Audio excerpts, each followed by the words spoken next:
Hello everyone and welcome to my channel. My name is Crown and today we are going to have some more stories that I hope that you will enjoy. But before we start, it will be so much appreciated if you would subscribe to the channel, like the video if you enjoyed it, and maybe leave a comment down below. These simple clicks would mean a lot to the future of this channel and really reward the effort that I put in every day. And now, without further ado, let's go! First story. Try to extort, harass and ruin me? I'll make sure you're rightfully convicted for disability fraud. I live in an illegal rental in a place you'd call a landlord's market. There was a housing shortage, and although I had a great job, no credit problems, no background issues, it was impossible to rent somewhere affordable because of my dog. I eventually found a great place, but it came with a naughty landlord. She lived on the property. I am not a choosing beggar, however, so I take it. For 12 months I endured the landlord's violation of my rights, taking deposits she should not have, micromanaging my personal life and my guests, and it's pretty awful. She's always high on painkillers with tiny pin needle pupils, telling people weird stuff and trapping me in conversation I'd rather not hear. Faced with homelessness, I take the trampling of my rights and privacy. She made me miserable. After a year I had enough. She crossed the line when she had my boyfriend removed by the police when I was at work one day. He had been staying less than 48 hours, and I was gone for 2 weeks at home and had arrived back to my rental 48 hours before this. No one was in my rental while I was gone. On top of tossing my boyfriend out, she delivered the bill for his rent and utilities for staying the past 2 weeks that I was gone. No one was in my house. She already bullied me. I guess she thought she could extort me. She created fake court paperwork to intimidate me. The bills I receive from her are insane. They are not the writings of a lucid man. She gets all sorts of details wrong and makes personal statements that are inappropriate. The place was empty and I was gone, but she wrote a bill and insisted I pay for his tenancy. And this is when crap hit the fan. I finally stand my ground. Extortion is the limit. Everything is falsified. I think it was a Vicodin talking and making her brave. As an aside, that will be super relevant later. Her employer had an open fraud case against her. She told me early in my tenancy because she dared him to come after her. Perhaps she should not have dared so hard. After the fake tenancy debacle, things get real. I take off work to read up on my rights and protect my dog/stuff. She starts harassing me. Specifically, she did these things over the course of a few days. Called from a blocked number and asked for a call girl. Called my work as a new landlord seeking a reference and told him I was partying. Why I wasn't at work. Came into my yard at 11 at night, stomped up on my porch to scare me. Then walked out of the yard saying it was a free country when asked what the hell she was doing. Called a humane society and told them I had a vicious dog on the loose who attacked her dog. Called the police and sent them to my job.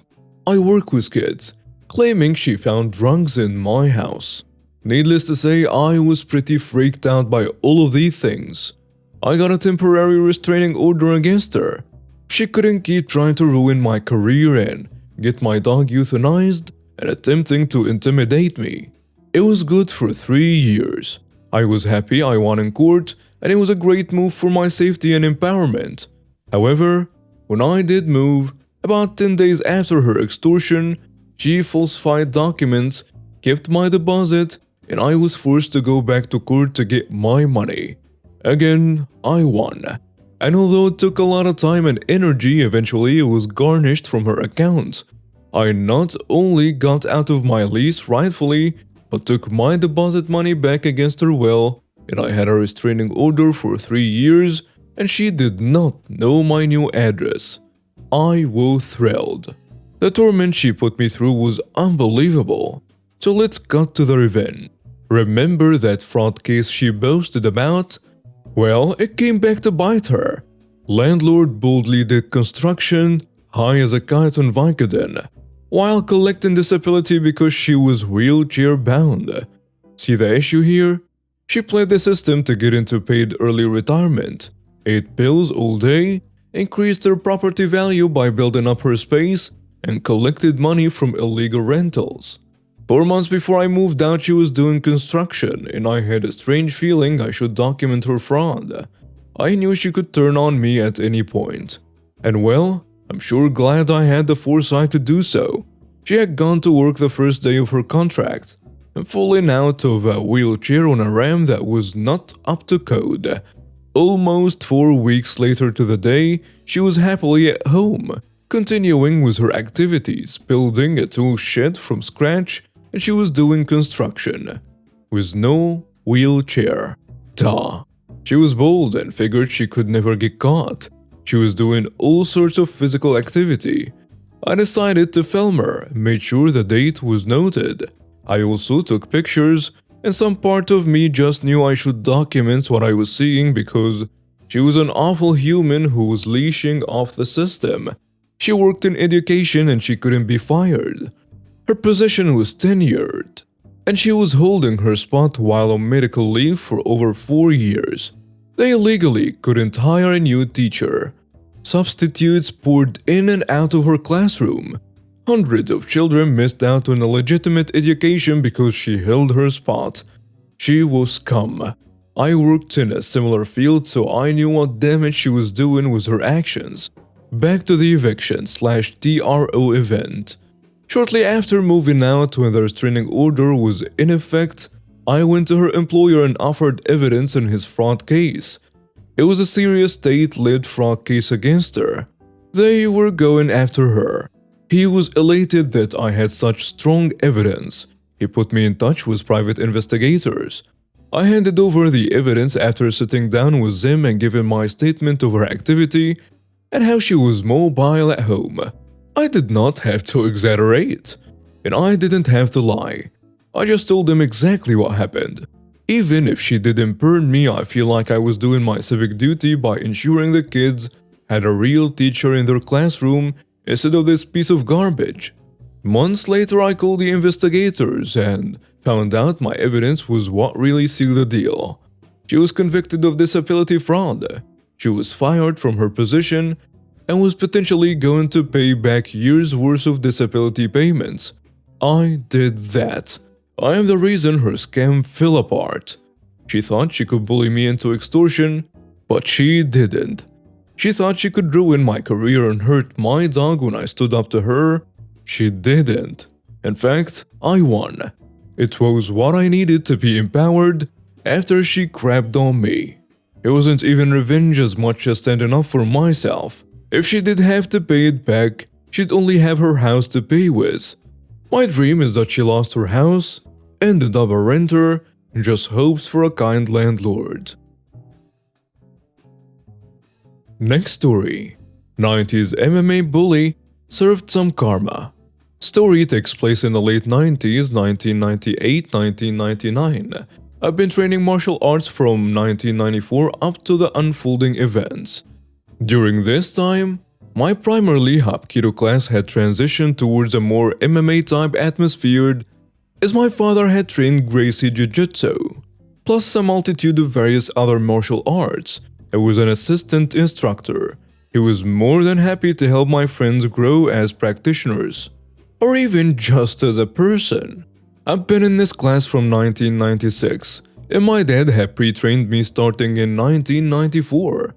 So 1998 rolled around, and the entitled kid of the story is registered by the entitled mother, and is now the tallest student in the class. The kid was kinda built like Snoop Dogg. Tall and lanky, with very little muscle mass compared to his height.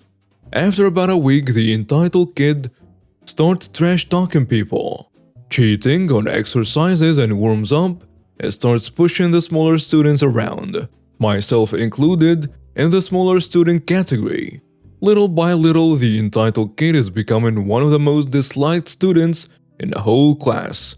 Instructors are starting to notice little things here and there, and punishing the entitled kid with extra exercises, resulting in his true laziness and lack of respect for others to shine through.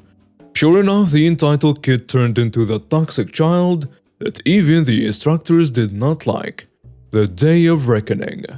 This particular day, our instructor had rented out the community amenity hall to host class, as he thought it would be a good venue to teach us how to do judo roll well. There was a set of 5 stairs which led to an elevated stage area in the amenity hall, which we'd basically do half a front flip down the stairs into the judo roll on some 1-inch thick mats. After class, the entitled kid starts running around with his training gloves on and starts punching whoever he wants as hard as he wants because it's hilarious to him. Not wanting to get in trouble for getting into a fight, because my dad disciplined me physically, I tried to keep my distance until it was time to go home. So I went and waited outside the amenity hall. Apparently, the entitled kid saw me try to slip out and began chasing me, with the intention of making me his next victim. So I started running around corners, around tables. I got to an aisle of planters where I realized I wasn't going to outrun him, and he wasn't going to stop. So as this entitled kid was closing the gap between himself and me, I turned around with no gloves on and threw a haymaker straight right at his face. Probably out of sheer luck, the punch landed on his nose and he fell to the ground immediately, bleeding profusely. I started to yell/cry because my emotions were running on maximum, saying something along the lines of, "I'm tired of being picked on." Watching him get away with it, picking on my friends, and him being a jerk all the time. One of my instructors heard the commotion, came to investigate, and saw me standing there with my fists balled up, looking ready to fight, with the entitled kid starting to get up, hand covering his face, dripping blood. The instructor ran over to us and escorted us to the main hall, where my dad and the entitled mother were. The entitled mother screamed when she saw the entitled kid's blood-covered face, threatening to sue whoever had hurt her baby. The instructors began tending to the entitled kid, and my dad pulled me aside to ask for my side of the story. I told him the entitled kid was going around with his sparring gloves on, punching people as hard as he wanted. Then I tried to run away, but he was too fast, and I didn't want to get punched or beat up, so I punched him first. One thing my dad always made sure to tell me since I was little was that I'm nobody's punching bag, and if he ever finds out I'm fighting for the wrong reason, he and I were going to spar, which terrified me. He stared at me for 5 to 10 seconds, probably looking for any trace of me lying. And after I finished recapping what happened, he told me to go sit on a chair next to the wall of the amenity hall. By this time, the entitled kid's face is mostly cleaned up, and the entitled mother is pinching the kid's nostril shut with a paper towel, talking to him about who, what, why. So the kid finishes telling his mom, "I was playing tag with everyone and OP punched me in the face because he doesn't like me." I remember this next part quite clearly because it was a legendary moment for everyone in the class. My dad had just gotten about 8 to 10 feet away when he heard the last part of the entitled kid's lie. Dad says, "Sorry. Did you say that OP punched you in the face like that because he doesn't like you?" Yeah. Who exactly are you?" "Well, I'm the father of the kid that did this to your son." He points at me sitting on the chair by the wall. "My name is OP's dad, which we could have met on a better occasion." "Kid, how come OP's story and yours are so different?" "Oh really? What did he say happened?" "OP said that your son has been bullying him, and today happened to be the day that he got pushed too far." "Oh, I highly doubt that." Everybody in the class, how many of you were punched by the entitled kid today outside of practice? Then 5 people raise their hands. How many of you have seen the entitled kid bully OP or anyone else? 9+ people raise their hands. How many of you were playing tag with the entitled kid today? 0 people raise their hands. The mother screams, "They are all lying." Wonder what a judge would think about such a conspiracy. Look, your kid isn't as much of an angel as you think he is. And the reason you don't know that is because you never stayed to watch how the entitled kid is in this class. You can ask any of the instructors in here about the entitled kid's work ethic. Why would I ask people who would obviously be on your side? I'd much rather talk to one of these so-called parents that stay for the whole class. Take your pick. There is 4 here right now. OB, get over here right now. Cue me sprinting to that side. He tells me, if this kid starts to bully you again, you have my permission to defend yourself. If you see him bullying anyone else, I expect you to speak up. Doing nothing in the presence of people getting bullied is the same as condoning it. Do you understand me? Yes, sir. Lady, if your son continues to bully our students, or my son, then you will hear about it. Any questions or comments? She tells her kid to keep pressure on his nose And tells him, we are going to see what your father thinks when we get home. Let's go. And both of them exit the amenity hall. The entitled kid ended up coming to 2 more classes after this, one of which the mother stayed for before quitting. He lived in the area where the classes were held, so my friends and I would see him now and then, but he avoided us. I hope you enjoyed the story. And now we have reached the end of today's stories. Thank you for watching and see you next time.